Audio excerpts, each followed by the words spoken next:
Hi guys, welcome sa ating channel. Welcome sa ating video. Kung nanonood man kayo ngayon, sana mag-subscribe kayo sa channel ko para araw-araw dito ko na lang ilalabas yung sama ng loob ko sa aking YouTube channel. Wala kasi ako makausap. At araw-araw maglilinis, magluluto, mag-alaga ng bata.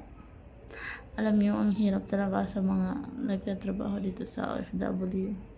Kaya yung iba nababaliw na dahil wala talagang kausap. Lalo na pag yung mga amo nila masusungit.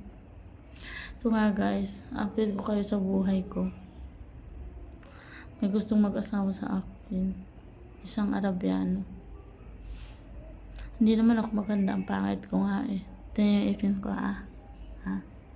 pangit. Wala akong kapera-pira. Nag-ipon ako ng pera, kaya ako nagtrabaho dito, nag-ipon ako ng pera. Pero alam nyo, mahirap po eh. Yung kinakatakot ko ba kung dito man ako mag-asawa. Mabait naman sila, mabait sila. Kaso pag may pakinabang ka, pag wala kang pakinabang, wala, hindi ka nila. Ang daming masasamang salita ang sinasabi nila sa akin. Lahat, yung kapatid niya, yung mama niya,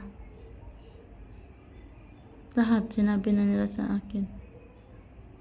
Dahil yun nga, wala akong trabaho na maayos, nandito lang sa bahay. Paano na lang siguro pag mag-asawa kami, tapos wala yung future yung anak nila sa akin, diba? Hindi naman sila ganun kayaman, pero may kaya sila. Yung at least gusto yung mga anak niya maging professional. Yung amo ko, ang trabaho niya nagagawa ng tsokolata. Ako, tinutulungan ko din. Alam nyo, bilang isang kadama,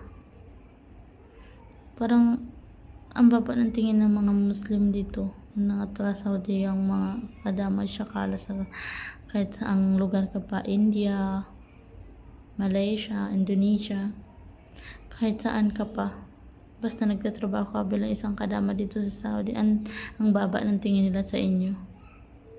Sa amin ng mga nagtatrabaho sa bahay, hindi nila appreciate yun. Lalo na sa mga amo mong ang sasama ng ugali. Mahirap po eh. Ang sasama ng sakit ng mga salita nila, pero ako hindi ko binabaling ko na lang, kasi pag iniintindi ko pa, wala, ako yung mababaliw. Sama sa loob guys, yun bang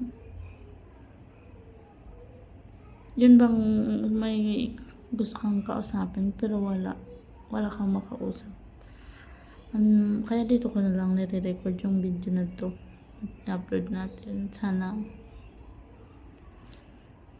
Sana kung may makakita man or nakikinig, subscribe kayo sa aking channel para matulungan nyo akong makapagtrabaho dito sa YouTube.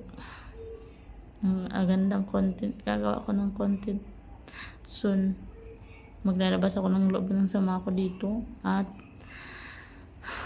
mag-aaral ako ng mga Arabic food